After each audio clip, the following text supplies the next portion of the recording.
अब अर्थात रिंगी, समय अवसर का ध्यान रखा करो।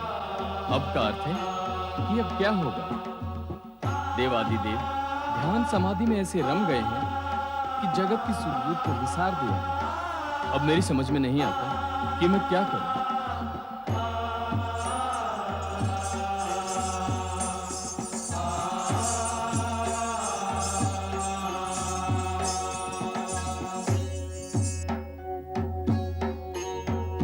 जब से माता सती हमको छोड़कर गई है, हमें तो पूरा कैलाश सूना ही सूना लगता है।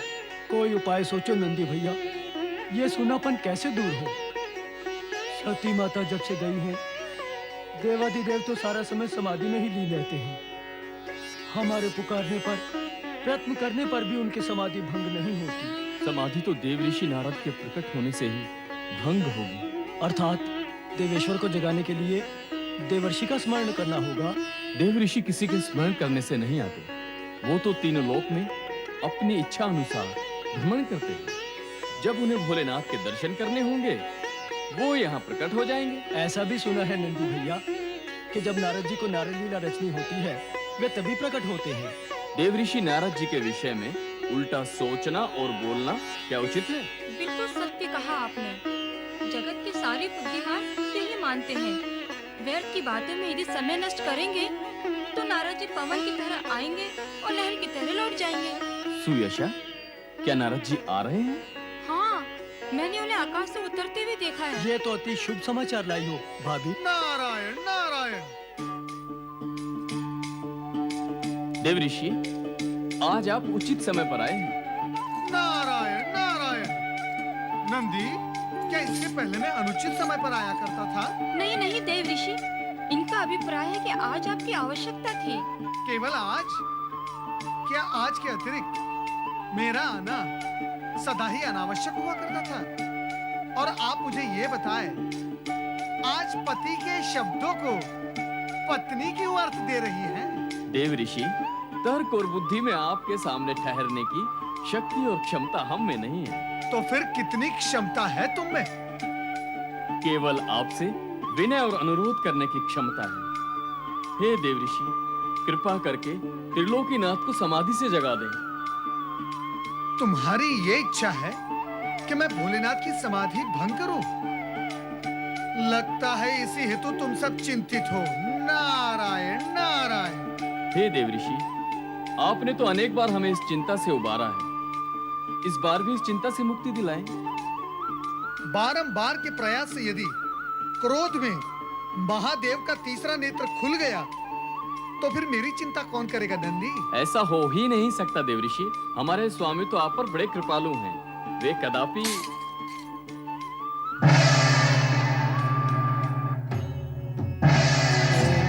शिवाय ओम नमः शिवाय ओम नमः शिवाय ओम नमः शिवाय ओम नमः शिवाय ओम नमः शिवाय ओम नमः शिवाय। देवादिदेव महादेव के श्री चरणों में नारद का प्रणाम स्वीकार हो। सदा जगत कल्याण का ध्यान करने वाले नारद, क्या तुम भी यहाँ अपने कल्याण की कामना लेकर आए हो? हे त्रिकालदर्शी, आपको ज्ञात है कि जगत के कल्याण में ही नारद अपना कल्याण मानता है। जो लोग ऐसा मानते हैं और करते हैं, केवल उन लोगों को ही आपकी कृपा प्राप्त होती है। तो यहाँ आने और हमें समाधि से विचलित करने का कारण? आपके दर्शन मात्र आपके दर्शन ही मेरा प्रयोजन है। नारद, अकारण तो तुम कुछ करते ही नहीं। इस दर्शन के कार्य में भी कारण अवश्य होगा। अब क्या निवेदन करूं देवेश्वर? माता सती के न होने से कैलाश के वातावरण में शून्यता व्याप्त हो गई है।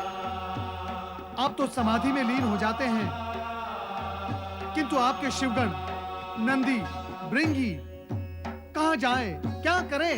क्यों? इन्हें क्या कष्ट है? शून्यता ही सबसे बड़ा कष्ट है देव।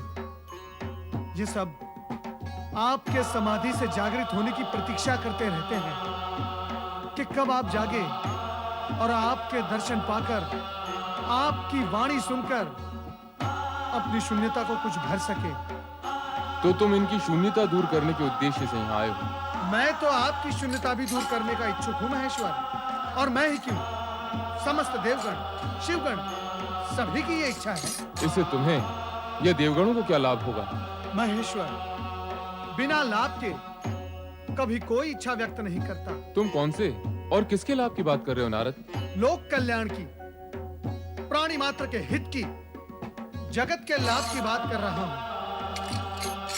देवेश्वर, यदि आपकी कृपा से तामसिक गुण हटकर सात्विक गुण की वृद्धि करता है, तो ये सबके हित की बात है।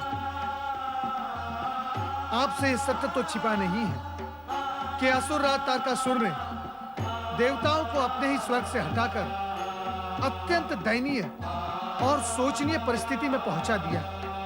महेश्वर, देवताओं की दुर्दशा का कोई उपाय कीजिए। उपाय?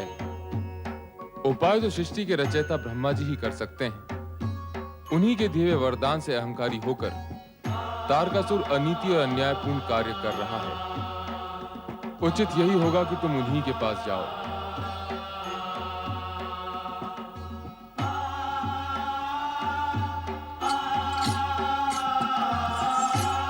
देव ऋषि,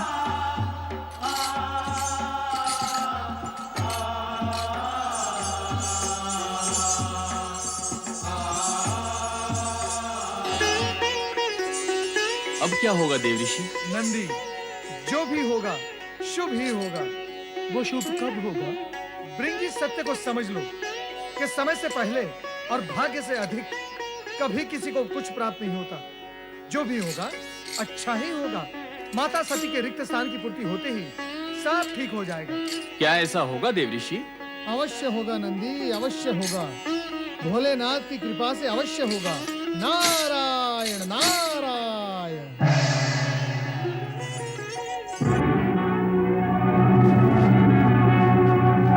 तारकासुर ने तो हमें छोड़ दिया, किंतु उसके असुर सैनिक हमारा पीछा नहीं छोड़ेंगे। कैसा प्रतिकूल समय आया है। देवता होकर भी हमें यहाँ वहाँ भटकना पड़ रहा है। कब तक ये कष्ट भोगेंगे हम? क्यों ना हम सब देवता मिलकर इन दुष्ट राक्षसों का सर्वनाश कर दें? अच्छा, तो तुम हमारा सर्वनाश करोगे? हमारे स्वामी तारकासुर ने तुम पे दया करके तुम्हें छोड़ दिया, तो तुम उनके ही विरुद्ध षड्यंत्र कर रहे हो, और हम तुम्हें दंड दिए बिना नहीं छोड़ेंगे। दानवों से हमारी रक्षा करें, रक्षा करें, हमारी देवर्षि, देवर्षि, आप तो ऐसे भाग रहे हैं जैसे आपके पीछे असुर आ रहे हो। अरे, ये खड़ी चोटी वाला कौन आ गया? ये तो देवताओं के ऋषि हैं। नारद, ऐसा ही है देव ऋषि, ऐसा ही है। कुछ उपाय करें मुनिवर। हमारी रक्षा करें देव ऋषि। यदि मैं आपकी रक्षा करूंगा तो फिर मेरी रक्षा कौन करेगा? देवगण, कृपया स्वयं आप अपनी रक्षा कर ले तो उचित होगा।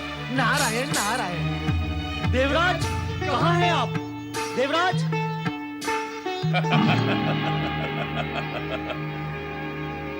स्वर्ग पर अधिकार पा लेने के पश्चात मदिरापान का आनंद ही कुछ और है। क्षमा महाबली, क्षमा। क्षमा महाबली, क्षमा। किस अपराध के लिए क्षमा मांग रहे हो सेनापति? महाबली, आपके विरुद्ध षड्यंत्र रचने वाले देवताओं को लेकर हम आपके पास आ रहे थे, किंतु खड़ी चोटी वाले मुनि नारद मार्ग में मिल गए। वो हमें बातों में लगाकर उन्हें बचा कर ले गए। सेनापति, तुम हमारे विनाश के बोल न बोलो। नहीं स्वामी, मैं ऐसे क्यों बोलूंगा? हम देवताओं को पराजित करके स्वर्ग के अधिकारी बने हैं। यदि तुम एक तुच्छ मुनि जैसे प्राणी से पराजित होकर लौटोगे तो क्या यह विनाश का लक्षण नहीं? भविष्य में ऐसी भूल नहीं होगी स्वामी। भविष्य को तो तुम अंधकार में खोकर आए हो सेनापति।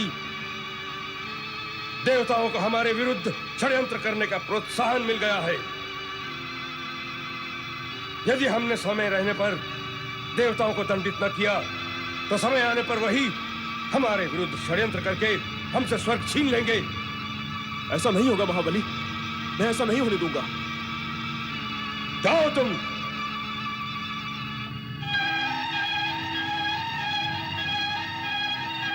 महाबली तारकासुर भी कदापि ऐसा नहीं होने देगा। हे परमपिता, यदि हम अपनी रक्षा करने योग्य स्वयं होते तो इस तरह छिपते हुए मारे मारे क्यों फिरते? अब तो आप ही कोई उपाय कीजिए, आप ही हमारी रक्षा कीजिए ब्रह्मा जी, आप ही हमारी रक्षा कीजिए। नारायण नारायण। परमपिता, देवगणों की दुर्दशा अब देखी नहीं जाती, कृपया इनकी रक्षा का कोई उपाय कीजिए। उपाय हो रहा है नारद। कहाँ हो रहा है उपाय सृजनहार? कैसे हो रहा है? देवराज, तारकासुर का वध होना ही देवगणों की सुरक्षा का एकमात्र उपाय है। किंतु पिताश्री, उस अत्याचारी तारकासुर का वध करेगा कौन? उद्दंड तो वो था ही। स्वर्ग पर अधिकार करने के पश्चात वो अहंकार के वश में होकर और अधिक उद्दंड, वो निरंकुश हो गया है। हमारी रक्षा करो प्रभु, हमारी रक्षा करो ब्रह्मदेव। परमपिता, उस दुष्ट तारकासुर के राक्षस नित्य ही देवताओं को पीड़ित कर रहे हैं। इससे हमारी रक्षा कीजिए, कुछ उपाय कीजिए ब्रह्मदेव, कुछ उपाय कीजिए। क्या उपाय करें और किसका उपाय करें? दुष्कर्म करो तुम और उपाय करें हम। और उपाय करने के पश्चात क्या होगा? तुम पुनः दुष्कर्म करोगे और पुनः तुम्हारी यही दुर्दशा होगी। दुष्कर्म? कौन से दुष्कर्म सृजनहार? मैंने कब दुष्कर्म किए हैं? देवराज, तर्क करने से सत्य और पीछे हटता है, सामने नहीं आता। क्या यह सत्य नहीं कि तुमने समुद्र मंथन से प्राप्त अनेक रत्न, उपकरण एवं सिद्धि प्राप्त करके भूख विलास नहीं किया था? क्या यह सत्य नहीं कि सुख और सुविधा प्राप्त होने पर तुम अपने कर्तव्य और दायित्व से विमुख होकर राग रंग में डूब गए थे? क्या यह सत्य नहीं कि तुमने पराई स्त्री, पराय धन और पराई संपत्ति पर सदा कुदृष्टि डाली? अरे, तुम्हें इंद्रासन इसलिए तो प्राप्त नहीं हुआ था कि तुम सर्वाधिकारी बनकर स्वर्ग की केवल सुविधाएं भोगते रहो, दूसरों को कष्ट देकर, उनका शोषण करके केवल अपने स्वर्ग को सतरंगी बनाओ। तुम ये सब करते रहे। शची, तुम भी चुप रहे। यदि तुम्हारी भोग वृत्ति का इसने समय रहते विरोध किया होता तो आज तुम कष्ट में होते, तब तुम्हारा ये देव परिवार भटक रहा होता। नारायण नारायण। देवराज इंद्र, पिताश्री के कहने का तात्पर्य यही है कि गुड़ खाकर किसी ने नमक का स्वाद लिया है। जैसे जल में मछली आटा देखकर लपकती है, किंतु जल में ऐसा कोई आटा नहीं जिसमें कांटा ना हो। अनावश्यक भोग के पीछे रोग, अधिक क्रीड़ा के पीछे पीड़ा और छीना झपटी से प्राप्त किए हुए सुख के पीछे सदा दुख ही खड़े रहते हैं।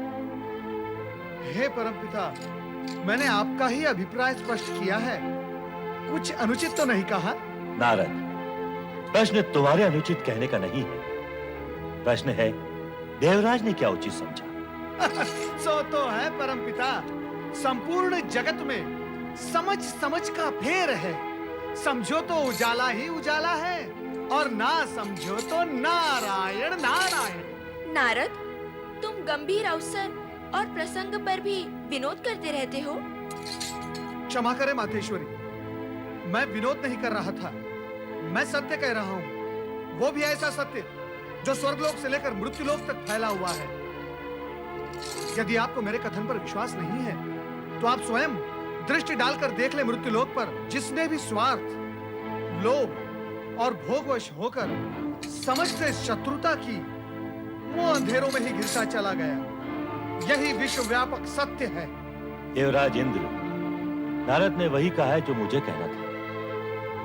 तुम स्वर्ग के अधिपति और देवताओं के राजा होकर भी अपनी भोग वृत्ति के कारण अपना सब कुछ खो बैठे, किंतु तामसिक वृत्ति वाला तारकासुर अपने जप तप के बल पर मुझसे वरदान प्राप्त करके अपनी आसुरी जाति के उत्थान का मार्ग प्रशस्त कर रहा है। तुम दिव्य शक्तियों से पूर्ण होते हुए भी पराजित हुए और आसुरी शक्तियों का स्वामी घोर तपस्या और त्याग करके विजयी हुआ। क्षमा करें परमपिता, मुझे क्षमा करें। इस भोग वृत्ति के कारण मुझसे जो भूल हुई है उसके लिए मुझे क्षमा करें सृजनहार। मैं देवराज इंद्र आपको यह वचन देता हूं कि भविष्य में ऐसे कार्यों की पुनरावृत्ति हम देवों से कभी नहीं होगी। हाँ पिताश्री, मैं भी भविष्य में सावधान रहूंगी। आप कृपा कीजिए कि तारकासुर को दिया गया वरदान फलित न हो। असंभव, ये प्रकृति के नियम के विरुद्ध है। वरदान कोई बालकों का खिलौना नहीं जिससे इच्छानुसार कभी भी लिया अथवा दिया जा सके। सच तो यह है कि वरदान दिया नहीं जाता, वो तो साधक द्वारा लिया जाता है। अपने जप तप से संचित पुण्य के बल पर साधक वरदान प्राप्त करता है। जब तक उसके पुण्य शेष रहते हैं, वरदान की शक्ति भी उसका साथ देती है। पुण्य के क्षीण या समाप्त होते ही वरदान भी अपना प्रभाव खोने लगता है। तारकासुर का पुण्य जब तक उसके अपने साथ है, उसका कुछ भी अहित नहीं हो सकता। अर्थात प्रतीक्षा करनी होगी। अन्य कोई उपाय नहीं। देवराज इंद्र और समस्त देवगण, आप सबको अपना धैर्य धारण करके उस दिन की प्रतीक्षा करनी होगी जिस दिन तारकासुर का पुण्य समाप्त हो जाएगा। इसके पश्चात तो तारकासुर का वध हमारे हाथों हो जाएगा ना परमपिता? नहीं, तारकासुर का वध तुम्हारे हाथों नहीं होगा। तो उसका वध कौन करेगा? हमारी रक्षा कौन करेगा परमपिता? उसका वध शिव जी के पुत्र के हाथ होगा। महादेव पुत्र? शिव जी का पुत्र? किंतु माता सती ने तो आत्मदाह कर लिया है। इतना आश्चर्यचकित होने की आवश्यकता नहीं है जितना आप प्रकट कर रहे हैं। सती के न होने से शिवपुत्र कहां से आएगा? यह प्रश्न तो सरल ही है। शिव का विवाह होगा, विवाह के पश्चात पुत्र की उत्पत्ति होगी और उसी पुत्र के द्वारा तारकासुर का वध होगा। परमपिता, मेरा अभिप्राय है कि आप या शिवजी तारकासुर का वध क्यों नहीं कर देते? यह भी संभव नहीं है। मैंने उसे वरदान दिया है और शिवजी अकारण प्रत्यक्ष रूप से प्रकट नहीं होते। तो फिर शिवजी का पुत्र ही क्यों? तारकासुर का वध तो कोई भी कर सकता है। उसका पुण्य क्षीण होने पर यह कार्य किसी के लिए भी संभव होगा। ऐसा नहीं है। ऐसे संस्कारी और शक्तिशाली प्राणी को वही मार सकता है जो तपस्वी, तेजस्वी, ओजस्वी, लोक कल्याणकारी, निरहंकारी, परम पुण्य एवं पवित्र अंश से उत्पन्न हुआ हो। और ये गुण केवल शिव के अंश में ही विद्यमान हो सकते हैं। तारकासुर जैसे योगवादी असुर का वध करने के लिए भोग वृत्ति वाला नहीं, योग वृत्ति वाला ही समर्थ हो सकता है। और इस जगत में शिव से बड़ा योगी है ही कौन? किंतु परमपिता, क्या शिवजी विवाह करेंगे? वे तो सदा ही सती के वियोग में समाधिस्थ रहते हैं। क्या उनके विवाह की कोई संभावना है? निश्चय ही है, क्योंकि सती के दिए हुए वरदान के अनुसार शक्ति का आगामी अवतार हिमालय राज और उनकी पत्नी मैना रानी की पुत्री के रूप में होगा। परमपिता, क्या आप शक्ति माता का आगामी अवतार भी होगा? हाँ, उन्होंने वरदान दिया है तो अवश्य ही होगा। परमपिता, माता सती ने कब, क्यों और किसको वरदान दिया था, ये आप स्पष्ट करेंगे तो देवगणों का मन आश्वस्त होगा। एक समय हिमालय राज रानी मैना देवी के मन में सती को पुत्री रूप में पाने की इच्छा जागृत हुई। इस हेतु उन्होंने कैलाश के एक एकांत शिखर पर शक्ति आराधना आरंभ की। ओम आइं ह्रीं क्लीं चामुंडायै विच्चै नमः। ओम आइं ह्रीं क्लीं चामुंडायै विच्चै नमः। ओम आइं ह्रीं क्लीं चामुण्डायै विच्चै नमः। ॐ ऐं ह्रीं क्लीं चामुण्डायै विच्चै नमः। ॐ ऐं ह्रीं क्लीं चामुण्डायै विच्चै नमः। ॐ ऐं ह्रीं क्लीं चामुण्डायै विच्चै नमः। ॐ ऐं ह्रीं क्लीं चामुण्डायै विच्चै नमः। ॐ ऐं ह्रीं क्लीं चामुण्डायै विच्चै नमः। ॐ ऐं ह्रीं क्लीं चामुण्डायै विच्चै नमः। ॐ ऐं ह्रीं क्लीं चामुण्डायै विच्चै नमः। ॐ ऐं ह्रीं क्लीं चामुण्डायै विच्चै नमः। महारानी मैना देवी, जागो, जागो मैना देवी।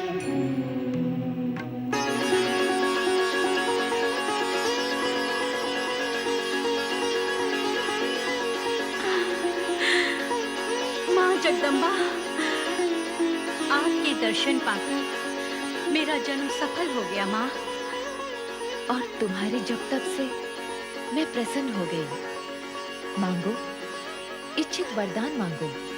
केवल ये कि अगले अवतार में मैं आपको पुत्री रूप में पाने की इच्छुक हूँ।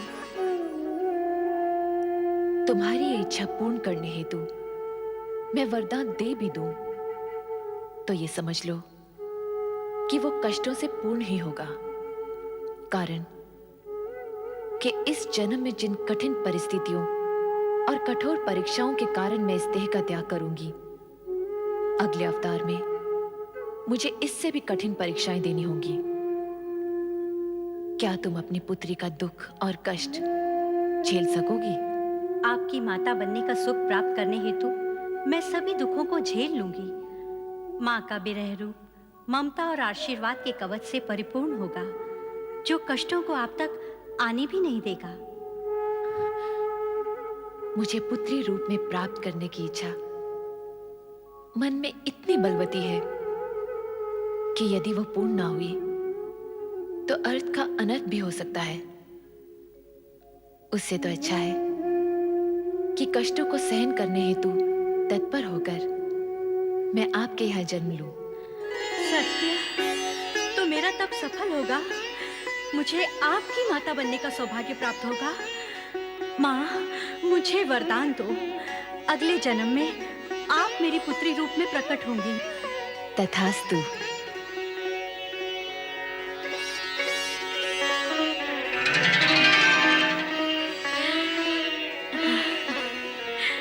यह अटल सत्य है कि सती के दिए हुए वरदान के अनुसार सती के पुनः नारी अवतार के माता पिता बनने का श्रेय हिमालय राज और मैना को प्राप्त होगा। देवराज इंद्र, इस हेतु आप सभी देवगणों को मैना रानी और हिमालय राज के पास जाकर उन्हें सती के वरदान का स्मरण कराते हुए शक्ति आराधना के लिए प्रेरित करना होगा।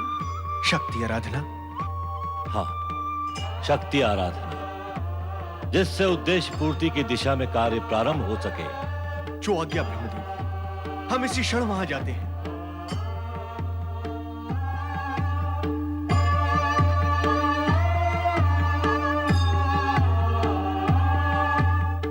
परम पिता, देवगणों को तो आपने मैना रानी और हिमालय राज के पास भेज दिया, परंतु क्या उनकी शक्ति आराधना सफल होगी? तुम्हें शंका क्यों है नारद? शक्ति तो शिवजी की अर्धांगिनी है। सती के अग्नि प्रवेश पश्चात शिवजी का वैराग्य बढ़ गया था। हे परमपिता, क्या ऐसी स्थिति में शिवजी शक्ति को अवतार लेने की सम्मति देंगे? नारद, जब तुम इस सत्य को स्वीकार करते हो कि शक्ति सदा शिव की अर्धांगिनी है, तो यह भी स्वीकार करो कि वो सती के वरदान को अपूर्ण नहीं रहने देंगे। सती के वरदान की पूर्णता में शिव लीला का योगदान भी अवश्य होगा। ब्रह्म वाक्य सत्य ही होगा। नारायण नारायण। आपको तो स्मरण ही होगा महारानी मैना रानी कि सती माता ने आपके यहाँ पुत्री रूप में जन्म लेने का वरदान दिया था। वरदान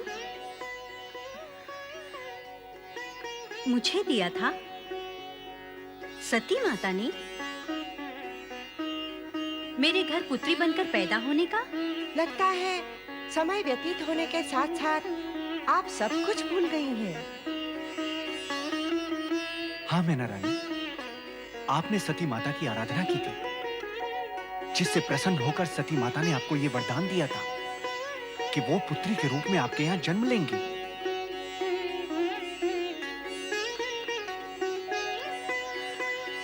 हाँ, कुछ कुछ स्मरण तो हो रहा है। सती को पुत्री रूप में पाने के लिए मैंने आराधना तो की थी।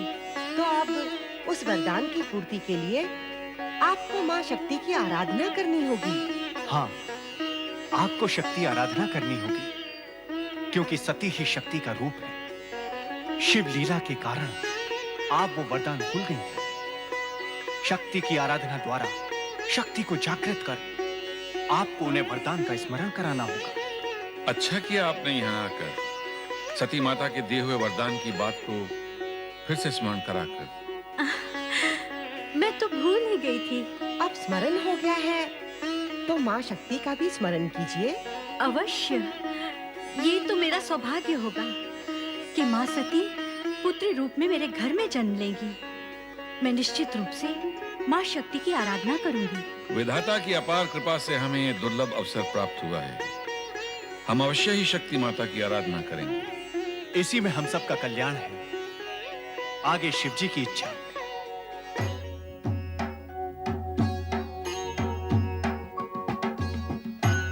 ये तो नित्य की समस्या है। भोलेनाथ को समाधि से जगाएं कैसे? उन्हें बारंबार जगाने की आवश्यकता क्या है स्वामी? सुयशा, सोच विचार कर बोलो। भोलेनाथ इसी प्रकार समाधि में लीन रहे तो क्या हम अनाथों की भांति रहेंगे?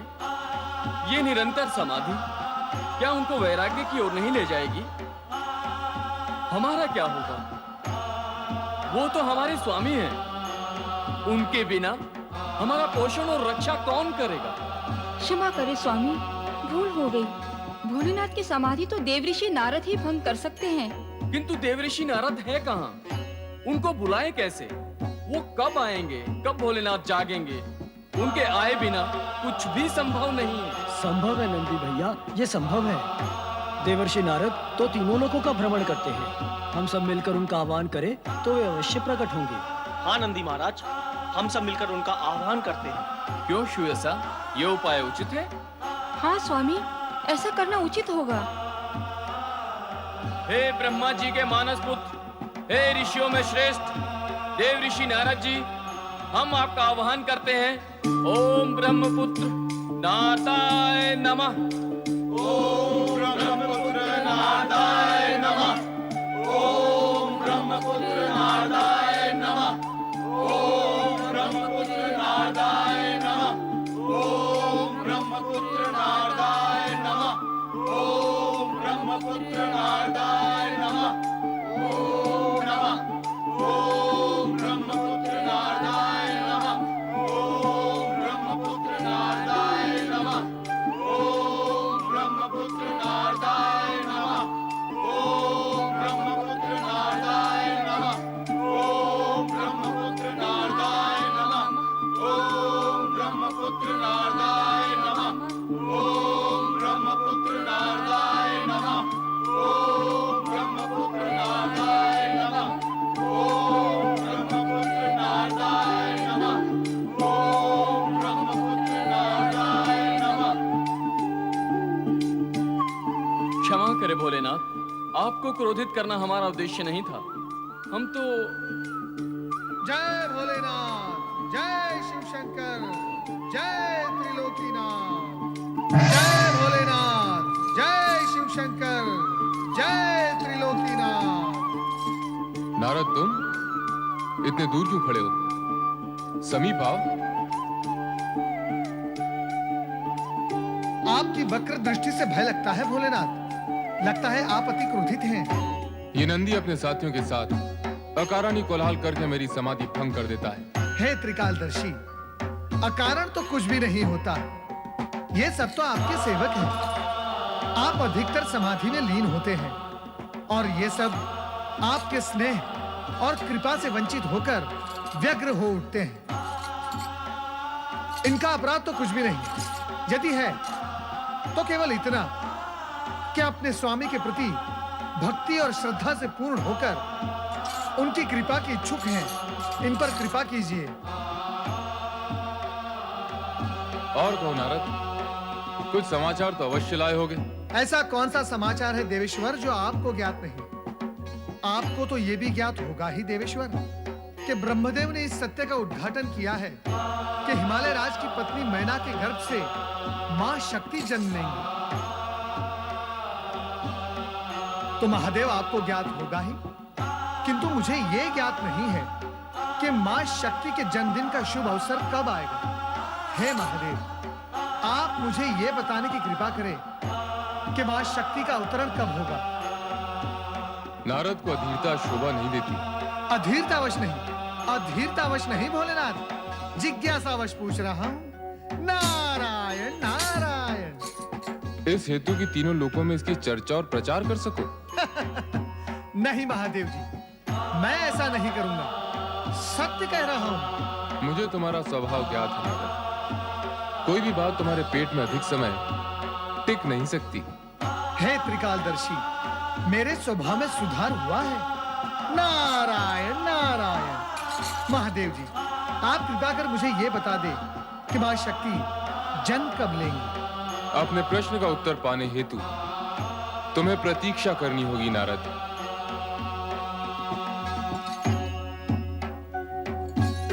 नारायण नारायण। व्यर्थ की चिंता न करो नंदी, निकट भविष्य में वो समय आ रहा है जब तुम्हें देवादिदेव को समाधि से जगाने के लिए मेरी प्रतीक्षा नहीं करनी पड़ेगी। अर्थात आनंद ही आनंद, परंतु ये होगा कैसे? नंदी, अपने प्रश्न का उत्तर पाने हेतु तुम्हें थोड़ी प्रतीक्षा करनी होगी। नारायण नारायण।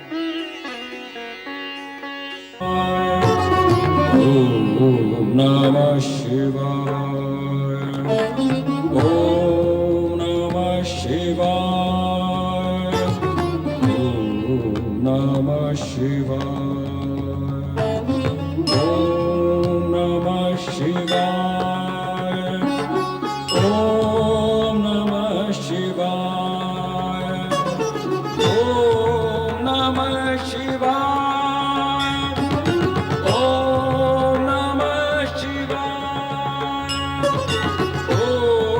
नमः शिवाय। ओम नमः शिवाय। ओम नमः शिवाय।